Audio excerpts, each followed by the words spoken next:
Atos, capítulo 16. E chegou a Derbe e Listra, e eis que estava ali um certo discípulo por nome Timóteo, filho de uma judia que era crente, mas de pai grego, do qual davam bom testemunho os irmãos que estavam em Listra e em Icônio. Paulo quis que este fosse com ele, e tomando-o, o circuncidou, por causa dos judeus que estavam naqueles lugares, porque todos sabiam que seu pai era grego. E quando iam passando pelas cidades, lhes entregavam, para serem observados, os decretos que haviam sido estabelecidos pelos apóstolos e anciãos em Jerusalém, de sorte que as igrejas eram confirmadas na fé e cada dia cresciam em número. E passando pela Frígia e pela província da Galácia, foram impedidos pelo Espírito Santo de anunciar a palavra na Ásia. E quando chegaram a Mísia, intentavam ir para a Bitínia, mas o Espírito de Jesus não lhe o permitiu. E tendo passado por Mísia, desceram a Troade. A visão em Troade, pregação em Filipos, a conversão de Lídia e do carcereiro, a cura da pitonisa.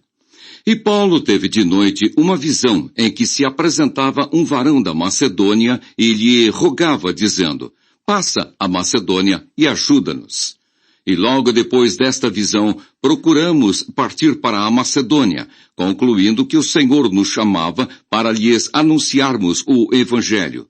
E navegando de Troade, fomos correndo em caminho direito para a Samotrácia, e no dia seguinte para Neápolis, e dali para Filipos, que é a primeira cidade desta parte da Macedônia e é uma colônia. E estivemos alguns dias nesta cidade. No dia de sábado saímos fora das portas para a beira do rio, onde julgávamos haver um lugar para oração. E assentando-nos, falamos às mulheres que ali se ajuntaram. E uma certa mulher chamada Lídia, vendedora de púrpura, da cidade de Tiatira, e que servia a Deus, nos ouvia, e o Senhor lhe abriu o coração para que estivesse atenta ao que Paulo dizia.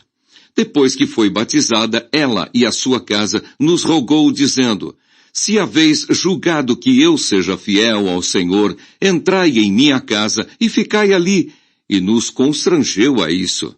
E aconteceu que, indo nós à oração, nos saiu ao encontro uma jovem que tinha espírito de adivinhação, a qual, adivinhando, dava grande lucro aos seus senhores.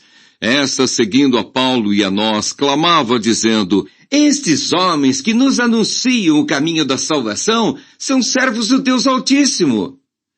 E isto fez ela por muitos dias. Mas Paulo, perturbado, voltou-se e disse ao Espírito: em nome de Jesus Cristo te mando que saias dela. E na mesma hora saiu. E vendo seus senhores que a esperança do seu lucro estava perdida, prenderam Paulo e Silas e os levaram à praça, à presença dos magistrados.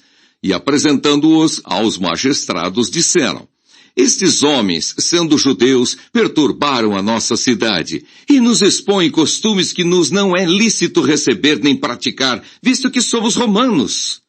E a multidão se levantou unida contra eles, e os magistrados, rasgando-lhes as vestes, mandaram açoitá-los com varas.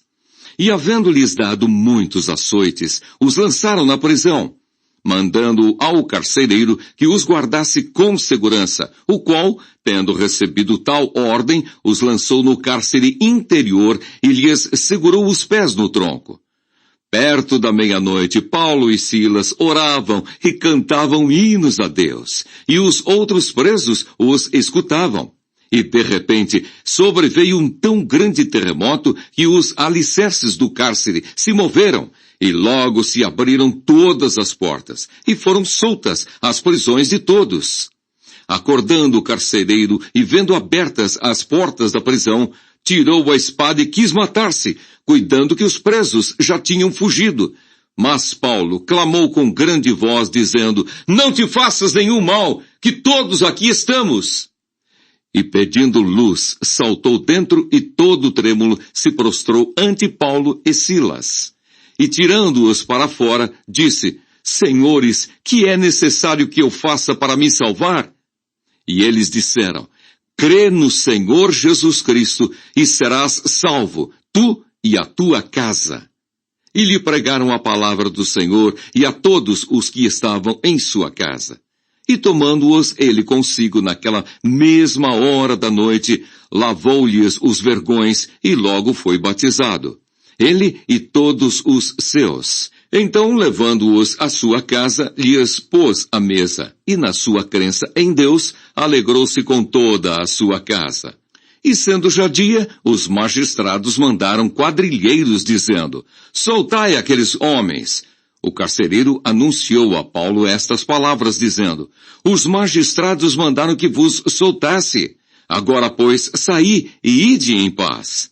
Mas Paulo replicou, açoitaram-nos publicamente e sem sermos condenados, sendo homens romanos, nos lançaram na prisão e agora, encobertamente, nos lançam fora?